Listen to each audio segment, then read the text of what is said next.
So I always dreamed of being an Olympian, and I felt like that was my, childhood dream. And then when I gave up running, I thought, I'm sacrificing that dream now. Yeah. What else is on the cards for me? And then, in 2023, I think it was announced. I was like, oh my goodness, the dream could become a reality.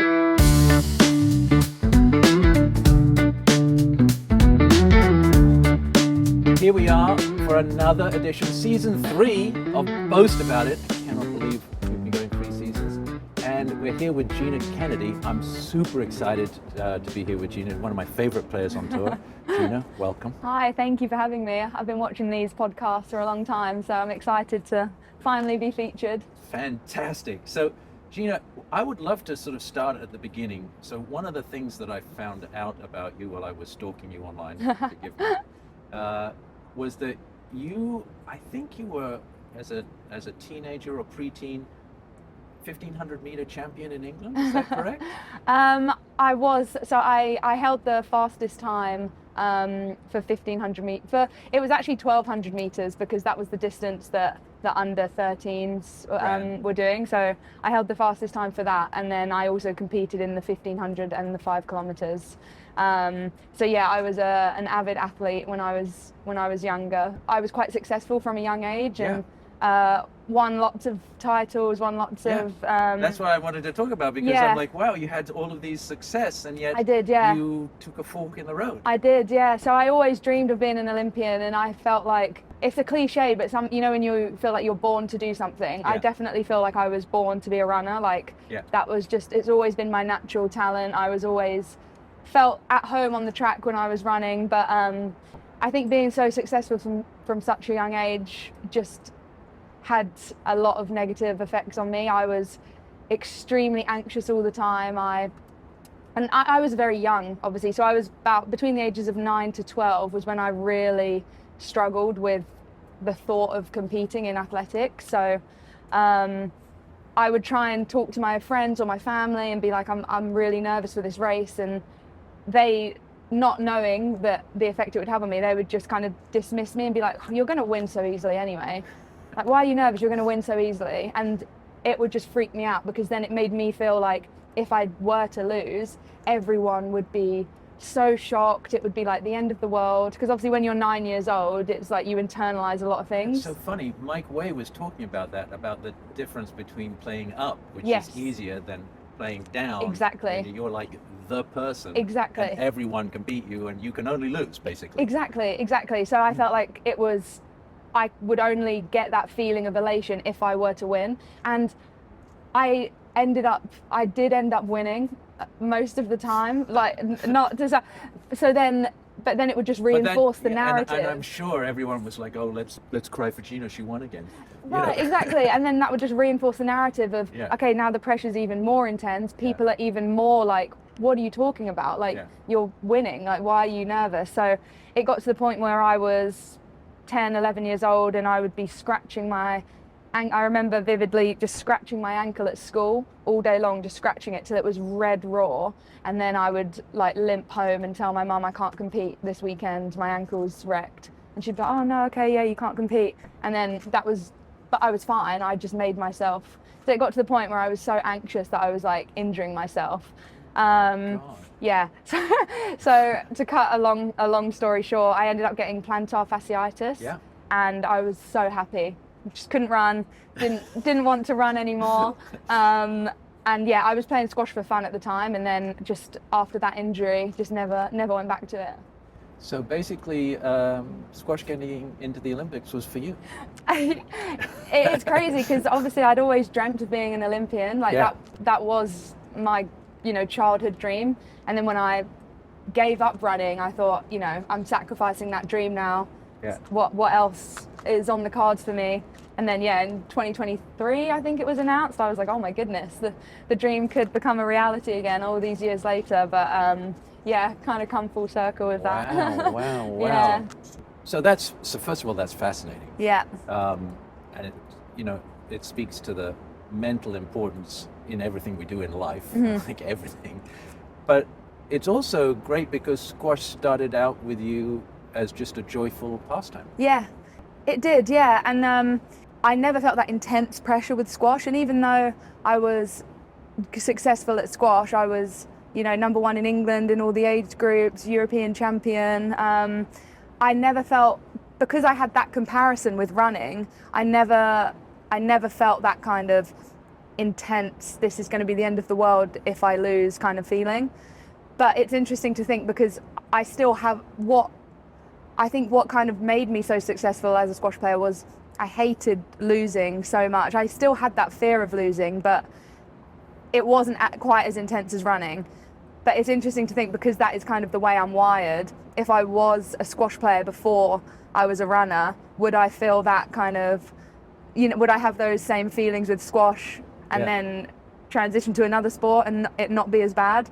So it's interesting, because what has motivated me for years is just that fear of losing rather than wanting to win, which isn't, you know, it's not necessarily a good thing all the time, but it's definitely what gives me that competitiveness when I'm on the court. And I'm sure that the being a great runner has not hurt you in squash. No, no, it definitely has its benefits for sure. Yeah. And you were a middle distance runner, right? I was. So then being able to run the attrition war in squash is a good exercise for you. Yeah, definitely, and that's definitely kind of what I have, you know, made. That's what I've made my game into, and I think I'm probably known for that. And you do get pigeonholed a little bit in squash, don't you? So I think for a long time I was, and still probably now, I'm probably known for my physicality, and I'm fast, and I'm fit, and I can get lots of balls back. And I think I actually have been working on my squash like considerably, but I still probably am known for that kind of physical side of my game. Let's not tell them. Let's just surprise them. Yeah, on we'll court. surprise them. Okay, tell me a little bit about that squash journey. So you said, you know, at 11, 12, you made that transition from athletics to squash, and but then you said pretty much immediately you were at the top of your age group. Did it just happen that quickly? Yeah, I mean, I was whilst I was running, I was still playing a couple of times a week, but I didn't take it seriously until about 12, 13. And it's not like I had immediate success overnight, but I did always do well in the like English and British championships. I won those in every age group, from under 13s to under 19. So I definitely had a successful junior career. But I loved the training and loved kind of working hard and getting the best out of myself every day. So even though I honestly did not train that much, because school was a big commitment for me as well, I kind of put everything I had into every session, I think, when I was younger. So even though the volume I was training really wasn't much when I compare it to what kids and juniors are doing now. Well, let's talk specifics. How much were you training? So I would have 2 individuals a week, so 2 45-minute sessions after school. I'd have 1 team match a week, 1 group session, and like 1 day that was either Friday would be either traveling to a tournament, or maybe I'd do a solo, maybe I'd have a rest. So, but still about an hour a day, 6 days a week. Yeah, I would say so. Something like that. Yeah, which when I compare to what people are doing now is nothing. And that's where I definitely have fallen short when I compare myself to the Egyptians and the other people that I'm trying to... They've just been on court more. Trying to catch. They've just been on court for hours and hours every day from a young age. And I'm trying to catch up on the hours now desperately. Do you feel you can? You think it's going to happen? I think it's definitely a slow process. But yeah, I always feel like I can get better and improve. So as long as I keep feeling that I can improve, then that's a good thing. Excellent. You said school was important to you. You ended up going to Harvard. I did. Talk to us about that, how that happened. Yeah, so I knew so like I said, when I was younger, everyone was like, you're going to be an Olympian, you're going to do this and that. And then when I started playing squash, everyone was saying, you need to go pro, you could be top 10, you could do this and that. And because they were right. Because that, like, people were telling me this all the time, I became of the mindset of no, I'm not going pro, there's no chance. I love squash, but I want to see what else there is for me. Like, I felt like I was Gina the athlete, you know, and I didn't really know who I was outside of squash or outside of being a good athlete. So I was very much of the mindset from around 16 through to my second year of college that there's no way I'm going pro. And that's not to say that I didn't love squash, because I still trained as if I was going to be a pro. I still put 100% into everything. I wanted to win every match, but I knew, you know, after I finish university, I'm not. I'll play for fun, but I'm not gonna. What did you study at Harvard? I studied psychology and a secondary in economics. What did you think you were going to do?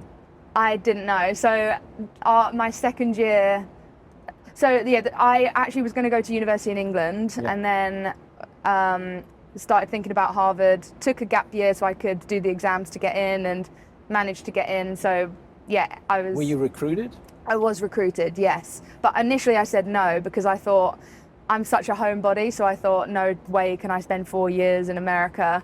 And then yeah, I had another think about it and was like, no, do you know what, this is an amazing opportunity. So deferred my acceptance in England and took a gap year just to give it a shot. Managed to get the scores that were required for the exams, and got into Harvard. And obviously when you're there, it's a pretty intense environment, and everyone is dreaming about these amazing jobs, you know, investment banking, consulting, like they want to make a lot of money quickly, they want to be successful. And I kind of fell into that trap of thinking, oh, if I go into being a squash pro, you know, that's not what the typical Harvard student goes into. It isn't. And bear in mind, I already didn't want to be a squash pro at this point anyway, so it just kept reinforcing that idea. And then my second year, I came home and I did an internship in England for the summer, 6 weeks. And after the first week, I was like always thinking about, when can I play squash? I'd get back from commuting at like 6, 7 p.m. and I would go and play. I would try and get up early to play in the mornings. I was just desperate to train and desperate to play. So I just realized this is actually what I love to do. I don't know why I'm fighting it. So that's when I decided, right, I've got 2 more years of college. I'm gonna train even more intensely than I already do, and then I'm gonna focus on the pro circuit when I finish. Wow. So and if I remember right, when you went from Harvard to the pro circuit, you went, I'm going to get the numbers a little wrong, but you went from high 300s to top 10 in 1 year. Is that right? Yes, yeah, it is. Which is cool. So I think what I did differently to other people was a lot of other people tried to do both at the same time. Yeah. There's a lot of current students. There was people, you know, Victor Kruin was a good example. Yeah. We overlapped a lot. Amanda Sobey, she graduated when she was in the top 10.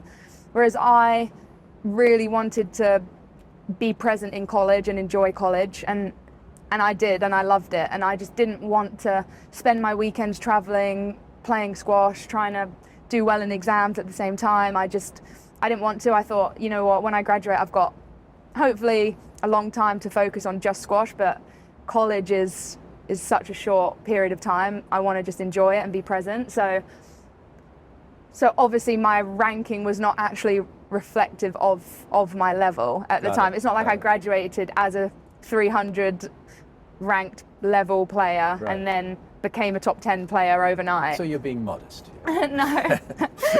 It's still pretty impressive. Yeah, and then obviously it is really cool, and I'm really proud of kind of that trajectory. But I feel like now, a couple of years later, I'm seeing the potential downsides of that trajectory. Oh, what's the potential downside? Just the expectation that you'll continue on the same curve? Exactly. So I think obviously now throughout my whole junior career, my college career, I was very successful. Then my first year as a pro was very successful. I think I had 50 out of 60 matches, I had 55 wins in that first year. Yeah. So I was just always getting positive reinforcement all the time. And then a couple of years down the road where I am now, I've reached a point where I'm potentially stagnating a little bit. There's even more amazing players coming through all the time, and I'm not as successful in terms of results as I used to be. I'm not winning as much as I used to be. So I think I've reached that I think sometimes when you're on the way up and it's a more gradual process, you really learn a lot and you understand what's going on in these matches. When you're losing, what happens, why things are going wrong, like what you need to improve on. Whereas I just had positive reinforcement all the time. Everything was great, you know, what I'm doing is good, don't need to change anything. Then it got to a point, like, kind of straight away where I just wasn't as successful anymore, didn't know why, what's happening, like, I'm just not used to it. So now I'm in this phase where I'm just trying to kind of figure out how I can... It is also true, I think, and I was talking to Victor about this, that there are these levels in the tour, right? And between 30 and 100 is one level, and then, I don't know, 30 to 10 is another. Yeah. And then 10 to 4 is another. Yeah. And then 4 and up is another. Exactly. And they're equally big steps. Exactly. You know? Exactly. So, yeah. So you were like, yeah, I can go 0 to skipping all these wheels to 10, and then you have to go up these other big steps. Exactly. So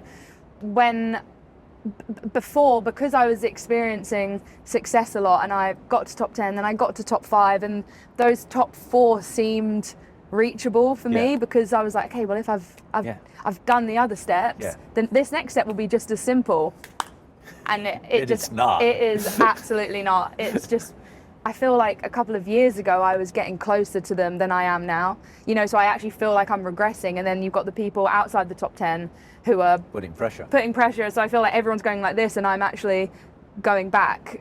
Some days I feel like that, at least. So I don't think that. I would imagine you have a mental coach, and yes, and I would imagine that your mental game and your ability to deal with losses is better than you were when you were 12. Yeah, for sure. Is it still a struggle for you though?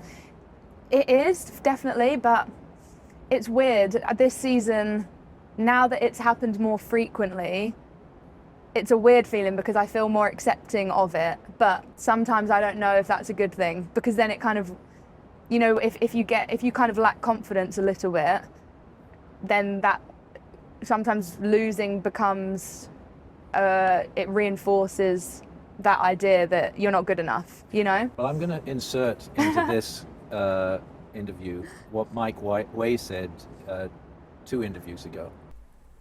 Gina actually has 2 or 3 levels to go yet. She will reach another plateau from technical. She will reach another plateau by having a game plan that seriously uses her skills to the best of their ability. She will reach another plateau by having tactical clarity and playing with tactical discipline. Gina has 3 levels above her. Yeah. That's nice. Well, yeah, Mike has always been the best mental coach there is, and he has been so helpful to me throughout every stage of my career since Harvard. And yeah, we've had some really good chats recently about that. So yeah, it's a hard one because I do feel like I'm better at dealing with the loss and I want to learn and get better, but where I have kind of lacked confidence recently, it's sometimes I'm like, okay, I need to care more that I've lost, you know, I don't want it to be... Maybe you just need to enjoy the winning more. Yeah, maybe, yeah. Yeah, I just think I'm at that phase where, yeah, you know, just a little bit of a lack of confidence, but it doesn't take much to turn things around. So there's something else that you carry with you that others don't. You have a condition that others do not have. You want to talk about that a little bit? Yeah, sure, yeah. So I have ulcerative colitis, which is an inflammatory bowel disease. I got diagnosed with in 2017. Just before you That went was to just after, it was my freshman summer. So I was just about to transition into becoming a sophomore. Spent the summer kind of in bed, not knowing what was going on, like in severe pain. Fortunately, Mike Way and his partner Beth were pivotal in getting me the care that I needed at the time. So when I got back to Harvard, thanks to them, I was able to see someone and figure out what the problem was. And it was the lady who saw me was like, if you left this another week or two, you'd have had a hole burn through your colon.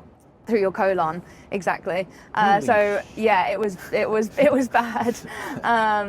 So yeah, I got the care that I needed and was under really good care at Harvard. And then when I came back to the UK, I had a change of medication. But in 2022, after I won the Commonwealth Games, a few kind of big life events happened around that same time as well. So there was just a lot of stress, and my stomach just flared up in a way that it never had before and could not settle it down. I went on so many different medications, basically could not settle it down for 2 years. And that's not to say every day was bad, but a significant portion of the year I would be just, lots of anxiety, pain, blood, pretty bad, intense symptoms. That's got to be very hard when you're trying to be the best squash player in the world. Yeah, it's crazy. I think it's interesting as humans how much we can adapt to things. Yeah. Because I look back now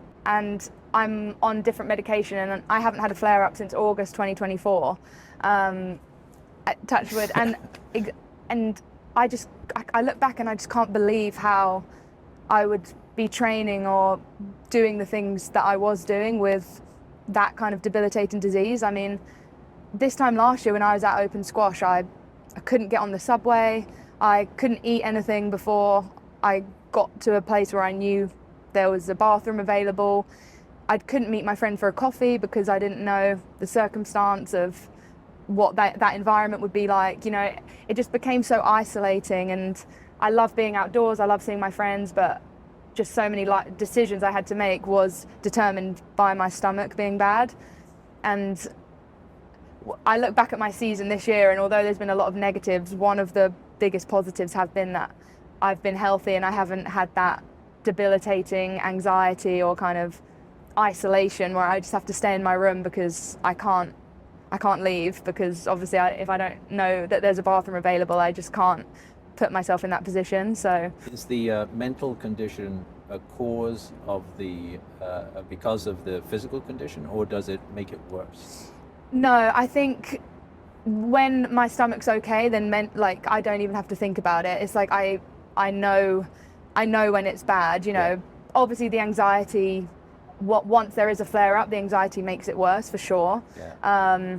That's terrible. It's like a spiral. Exactly, it is. And yeah, so, but like I said, as humans, we do adapt. So I would find ways to get my training. I would find ways to play tournaments. And I think, I've spoken about it quite a lot before, but warming up for a match would be intensely stressful, because I didn't, when I step on the court, obviously I'm vulnerable. I can't just run off and go to the bathroom. So there would just be that intense fear all the time. So a lot of the time I couldn't even prepare for the match, because I would just be running to the bathroom 20, 30 times before a match.